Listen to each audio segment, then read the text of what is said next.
New year అందరూ కొత్త కొత్త రెజల్యూషన్స్ అన్నీ ప్లాన్ చేసుకుంటారు.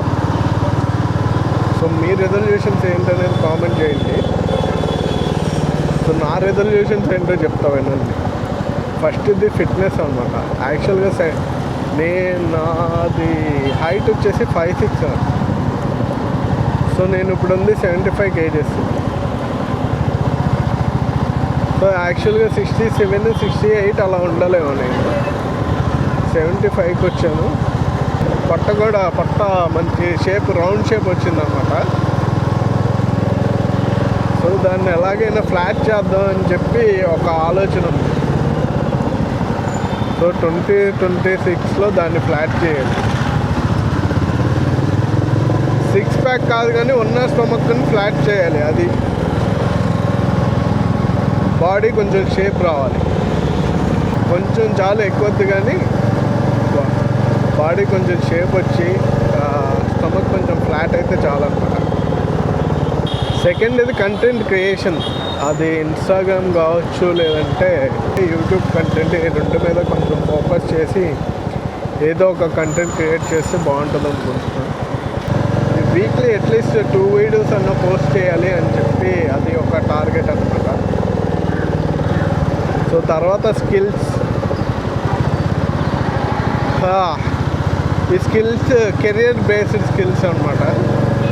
సో మనం ఏదైతే ప్రొఫెషన్లో ఉన్నామో ఆ ప్రొఫెషన్లో కొంచెం నాలెడ్జ్ గెయిన్ చేస్తే బాగుంటుంది.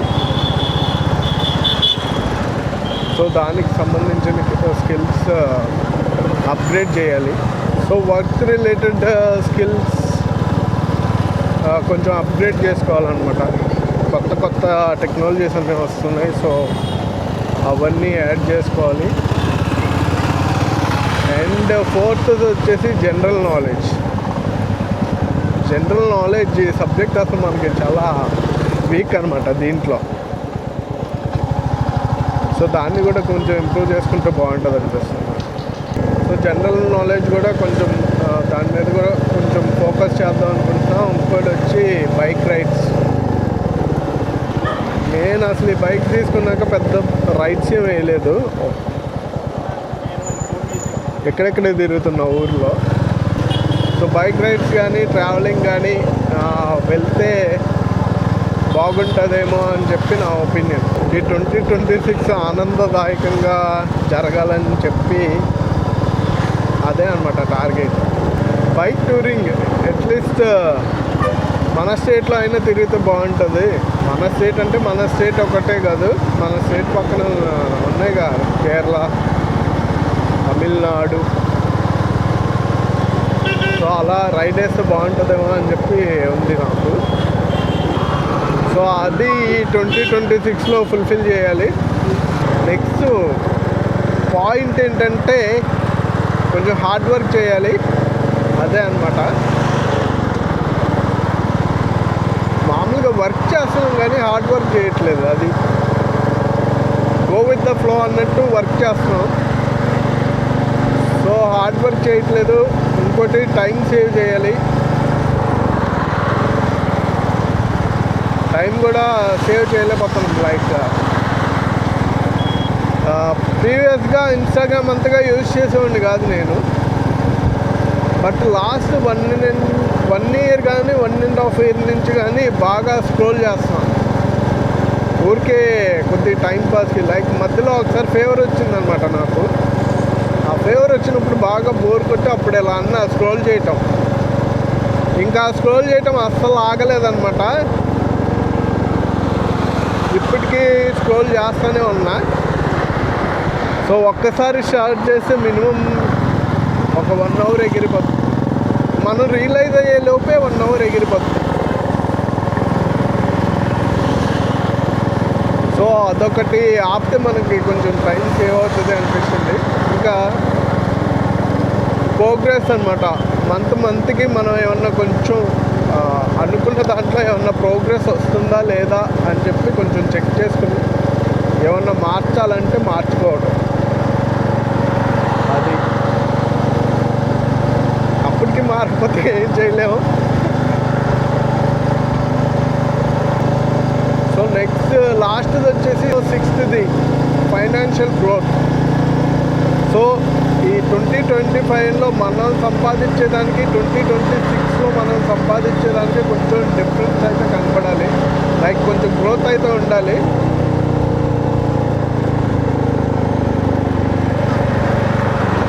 సో ఆ ఫైనాన్షియల్ గ్రోత్ కూడా ఇంప్రూవ్ అయ్యేలాగా మనం వర్క్స్ ఉండాలి. మనం తీసుకునే స్టెప్స్ కానీ అవన్నీ దాని రిలేటెడ్ దాని ఫోకస్ని బేస్ చేసుకునే ఉండాలి. మొత్తం ఈ రిజల్యూషన్స్లో మాట్లాడుకున్న 6 కానీ ఇంకో 2 పాయింట్స్ ప్రోగ్రెస్ గురించి మాట్లాడిన దాన్ని కానీ అన్నీ నాకు తెలిసి రెండింటి మీదే. ఒకటి పర్సనల్ గ్రోత్, ఇంకోటి ఫైనాన్షియల్ గ్రోత్ అన్నమాట.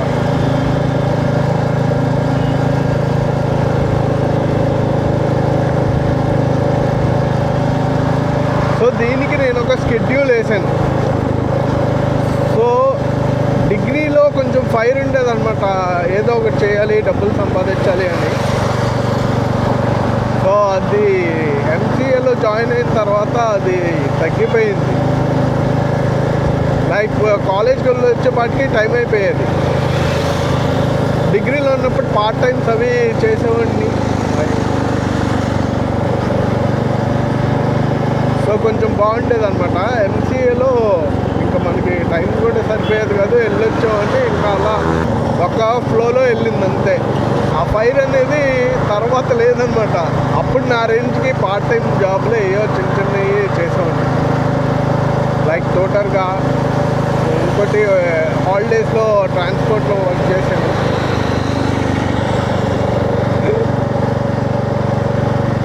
హాలిడేస్లో ట్రాన్స్పోర్ట్లో వర్క్ చేశాను.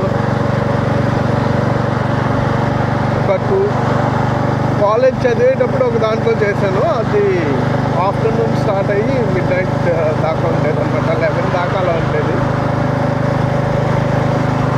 సో కాలేజ్ యాన్యువల్ హాలిడేస్లో చేసిందేమో లైక్ 5కి అలా స్టార్ట్ అయ్యేది, 2 అలా అయ్యేది. 4కి 5కి 5 అనుకుంటా, 5 స్టార్ట్ అయ్యేది అనుకుంటా. లైక్ 2 అలా అయ్యేది. 2 రెగ్యులర్గా అవ్వదు, బట్ 12 కంపల్సరీ అవుతుంది. వీక్లీ 2 times 2 o'clock అయ్యేది. మిగతా 4 days 12కి 5 to 12 అలా ఉండేది అన్నమాట జాబ్.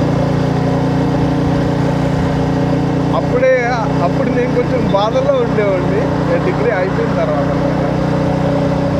సో దానికి జాబ్ కూడా హెల్ప్ అయింది కొంచెం, నాకు టైం లేకుండా ఉండటానికి. నైట్ అవ్వడంతో వర్క్ నైట్ దాకా చేసి మార్నింగ్ కొంచెం ఎక్కువసేపు పడుకునేవాడిని.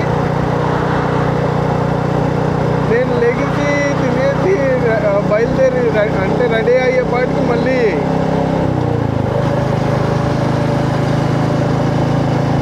Job time అయ్యేదన్నమాట. లాస్ట్ ఇయర్ ఆగస్ట్లో అలా కొంచెం మళ్ళీ స్టార్ట్ అయింది. ఇంకా షెడ్యూల్ అదంతా వేసాను నేను, వర్క్ స్టార్ట్ అయింది. షెడ్యూల్ వేసాను కానీ ఇంకా ఈ వర్క్ వల్ల పూర్తిగా ఇంప్లిమెంట్ చేయలేకపోయాను అనమాట. ఈ వర్క్ ఉన్నప్పుడు కొంచెం టైం ఎక్స్టెండ్ చేస్తాను, లేట్ అయినా సరే కొంచెం ఫోకస్ చేస్తాను అనమాట. వర్క్ మీద ఫోకస్ చేసి దాన్ని కంప్లీట్ చేయడానికే చూస్తాను. అది ఈ వర్క్ వల్ల ఏంటంటే షెడ్యూల్ వేసినా ఇంప్లిమెంట్ చేయలేకపోయాను. Like August, September, October, November, December 4 months అలా అయిపోయింది అనమాట. సో ఇప్పటి నుంచి అయినా ఆ షెడ్యూల్ని ఇంప్లిమెంట్ చేయాలని చెప్పి ఆ షెడ్యూల్ని ఇంప్లిమెంట్ చేస్తే ఆల్మోస్ట్ మనం ఇందాక మాట్లాడుకున్న న్యూ ఇయర్ రిజల్యూషన్స్ అన్నీ కొంచెం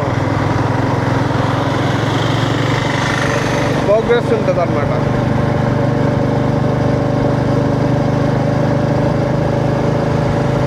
అయితే మనం వేసుకున్న హెల్త్ షెడ్యూల్ మనం 100% రీచ్ అవడానికి ఛాన్సెస్ తక్కువ ఉంటాయి, 100% దాన్ని ఫాలో అవటానికి. ఎందుకంటే మధ్యలో కొన్ని అన్షెడ్యూల్డ్ ఈవెంట్స్ వస్తూ ఉంటాయి అన్నమాట మధ్యలో. సో వాటిని బ్యాలెన్స్ చేసుకుంటూ వెళ్ళాలి మనం. సో వాటిని బ్యాలెన్స్ చేసుకునేటప్పుడు ఏంటంటే మనం కొంచెం 1-2 సార్లు స్కిప్ చేస్తాం షెడ్యూల్ని.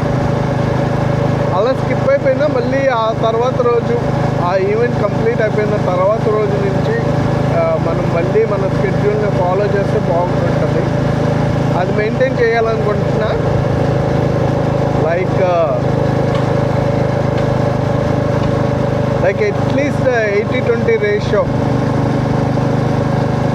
అంటే 20% కొంచెం ఈవెంట్స్కి వాటికి సడన్ ఈవెంట్స్కి వాటికి పోయినా, లైక్ సడన్ మీటింగ్స్కి కానీ సడన్ ఈవెంట్స్కి కానీ పోయినా అట్లీస్ట్ 80% అవునా ఆ స్కెడ్యూల్ని ఇంప్లిమెంట్ చేయాలి అని చెప్పి. ఇంకా రేపే స్టార్ట్ చేయాలి స్కెడ్యూల్ని. సో ఇవాళ జాన్ 1,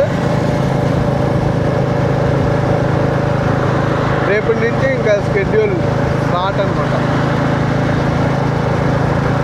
1 మంత్ అయ్యాక మళ్ళీ వీడియో చేస్తాను. ఏఎన్యూకి వచ్చేసాం మనం సరదాగా, ఎలా సరదాగా అలా మాట్లాడతా. సో ఈ మాట్లాడేది కమ్యూనికేషన్ కూడా కొంచెం ఇంప్రూవ్ అవుతుంది కదా మాట్లాడతాయి. లైక్ ఇది కూడా ఇంప్రూవ్ చేయాలి, కమ్యూనికేషన్.